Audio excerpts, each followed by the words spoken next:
ആ ഇതാര് മല്ലികച്ചിയോ? ആ വരി ഇരിക്കി. മോൻ വന്നെന്ന് പറഞ്ഞേ അന്ന് വന്നെ നിരീച്ചതാ.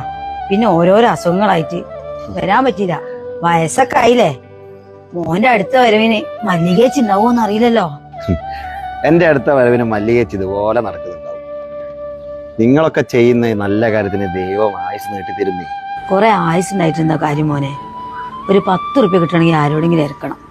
പിന്നെന്താ, ഞാൻ എടുത്തോണ്ട് നടന്ന കുട്ടികൾ അതിലൂടെ ഒക്കെ ഉള്ളത്. അതൊരു സമാധാനം. ഞാൻ ഒറ്റയ്ക്കല്ലേ ഉള്ളൂ, ഉള്ളതുകൊണ്ട് ഓണം പോലെ.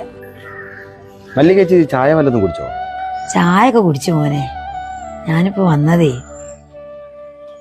ഇപ്പൊ ഓണൊക്കെ അല്ലേ, എല്ലാവർക്കും തിരക്കൊക്കെയാ.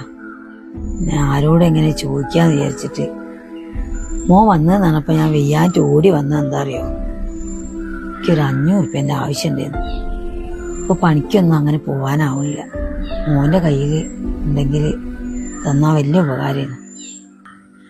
മല്ലികച്ചിനോട് ഞാൻ എങ്ങനെയാ ഇല്ലാന്ന് പറയാ? ഇപ്പൊ ശരിക്കും അതാ അവസ്ഥ. ഇതിപ്പോ മല്ലികച്ചിന്റെ മുഖത്ത് നോക്കി സംസാരിക്കാലോ എനിക്ക്. സത്യം പറഞ്ഞാല് ഗൾഫിൽ നിന്ന് ബിസിനസ് ഒക്കെ പൊട്ടി വന്ന ഒരാളാണ് ഞാൻ. ആരോടെങ്കിലും കടം ചോദിക്കുക എന്ന് വെച്ചിട്ടുണ്ടെങ്കിൽ ഈ വീടും പത്രാസും ഒക്കെ കാണുമ്പോൾ അവര് കരുതും ഇവനെന്തിനാ കടം ചോദിക്കുന്നത്, അതിന്റെ കാര്യമുണ്ടോ നോക്കെ. ഇനിയിപ്പം ഭാര്യേന്റെയോ മക്കളെയോ സ്വർണം പണം വെച്ചിട്ട് വേണം ഇപ്രാവശ്യത്തെ ഓണം കൂടെ. സത്യം പറയുകയാണെങ്കിൽ എൻ്റെ കയ്യിൽ ഒരു പൈസയില്ല. വളരെ ദയനീയ എൻ്റെ അവസ്ഥ. സാരില്ല മോനെ, ഒക്കെ ശരിയാവും. എനിക്ക് കുറെ നേരം ഇങ്ങനെ ഇരിക്കാനാവില്ല. ഞാൻ പോയിട്ട് പിന്നെ വരാം.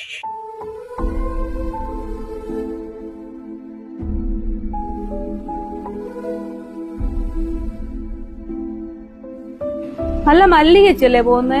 എന്താ കേറാണ്ട് പോയേ? പാവം, ഇവിടെ അധികവും വരുന്ന വന്ന അങ്ങളെ പറ്റി പറയാനേ സമയമുള്ളൂ. അല്ല മല്ലികച്ചി എന്തിനു വന്നേനു? ആ കടം ചോദിക്കാൻ വന്നാ?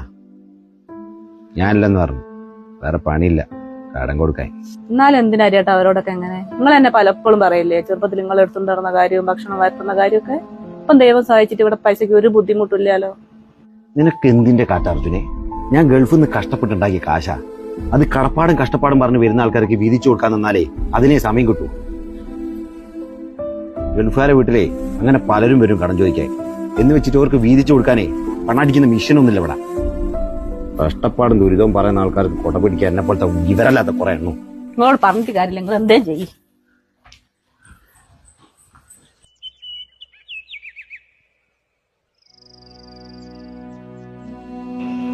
മല്ലികച്ചിയോ?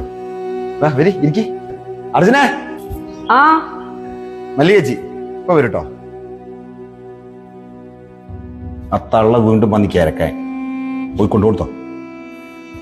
മല്ലികച്ചി എന്താ വന്നിട്ട് ഇവിടെ തന്നെ നിൽക്കുന്നത്? അകത്തേ കയറ്. ഇപ്പൊ കേറുന്നില്ല മോളെ, പിന്നെ ഒരു ദിവസാവട്ടെ. മോളിപ്പൊ ഇതെടുത്ത് അകത്തേക്ക് വെക്ക്. ഇത് കുറച്ച് അരിയും സാധനമൊക്കെയാ. എന്റെ ഒക്കത്തിരുന്ന് ഞാൻ ഊട്ടി വളർത്തിയ എന്റെ മോന് നല്ലൊരു ഓണായിട്ട് ഇങ്ങനത്തെ ഒരു അവസ്ഥയിലാണെന്ന കാര്യം ഞാൻ അറിഞ്ഞില്ല. അതിന്റെ ഒരു സങ്കടം ഉണ്ട് എനിക്ക്. നിങ്ങൾക്കല്ലേ മറ്റുള്ളവരോട് ചോദിക്കാനുള്ള അഭിമാനക്കുറവുള്ളൂ. എനിക്ക് അന്നൊരു പ്രശ്നമില്ല. അപ്പുറത്തെ വീട്ടിലെ രാജനോട് ഞാൻ പൈസക്ക് വെച്ചത്. ഓൻ അപ്പം തന്നെ എടുത്തുനിന്ന്. കൂലിപ്പണിക്കാരനാണെങ്കിൽ നല്ലവനാ. എന്തോരം ഞാൻ എടുത്തു നടന്ന ചെക്കനാണ്. ഇപ്പോഴും ആ സ്നേഹമുണ്ട്. ഓൻ തന്ന പൈസ കൊണ്ടാ ഞാൻ ഈ സാധനമൊക്കെ വാങ്ങി. ഇത് വാങ്ങിയപ്പോഴേക്കും നിങ്ങൾ ഓർമ്മ വന്നു. അതാ വേഗം ഇങ്ങോട്ട് പോകുന്നത്. ഓണായിട്ട് എൻ്റെ മോനും മക്കളൊക്കെ അവിടെ പട്ടിണി കിടക്കാൻ അറിഞ്ഞുകൊണ്ട് വീട്ടിൽ നിന്ന് ഒരു വെള്ളം കുടിച്ച് എൻ്റെ ചങ്കെന്ന് അറിഞ്ഞില്ല. അതാ ഞാൻ ഇങ്ങോട്ട് പോകുന്നത്. ഞങ്ങൾക്കൊക്കെ പട്ടിണി കിടന്ന് പണ്ടേ ശീല. നിങ്ങൾക്കൊന്നും അങ്ങനത്തെ ശീലമില്ലല്ലോ. പിന്നെ കുട്ടികളും ഇല്ലേ. നിങ്ങളിത് പോയി മക്കൾക്ക് ഉണ്ടാക്കി കൊടുക്ക്. ഞാൻ എന്നാ വീട്ടിൽ പോട്ടെ.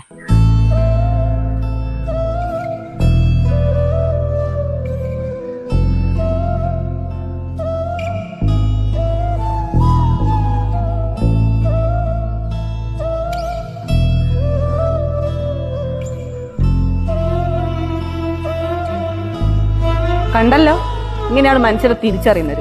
കുറെ ഉണ്ടാക്കി കണക്കും പറഞ്ഞ് അതും കെട്ടിപ്പിടിച്ചിരുന്നാല് മനുഷ്യനാവില്ല. മനുഷ്യനെ മനസ്സിലാക്കാനുള്ള മനസ്സും വേണം. ഉള്ളത് കൊണ്ട് മനുഷ്യനെ ഊട്ടാൻ പഠിക്കണം. അതിന് മനസ്സിൽ നന്മ നിറഞ്ഞ സാധനം വേണം. എങ്കിലേ മനുഷ്യനാവും. അർജുനെ, കഴിഞ്ഞ കാര്യങ്ങളും പറഞ്ഞ വാക്കുകളൊന്നും തിരിച്ചെടുക്കാൻ പറ്റില്ലല്ലോ. ഈ പണത്തിന്റെ മൂല്യം എന്താണെന്ന് എനിക്കിപ്പോൾ മനസ്സിലായി. ഈ പൊതി അതിന് സാക്ഷിയാ. ഇനി അവര് പട്ടിണി കിടക്കരുത്. അതിന് എനിക്ക് എന്തൊക്കെ ചെയ്യാനാവോ അതൊക്കെ ഞാൻ ചെയ്യാം. എന്തിന് നിങ്ങൾ എത്ര ലക്ഷം കൊടുക്കാന്ന് പറഞ്ഞാലും അവര് നമുക്ക് തന്ന അരിയോളം തരുമോ? കാരണം അവര് നീട്ടുന്നത് മനസ്സിലെ സ്നേഹമാണ്, ഒരമ്മയ്ക്ക് മകനോടുള്ള സ്നേഹം. നിങ്ങൾ നീട്ടുന്നതോ അതൊരു പ്രായശ്ചിത്തം.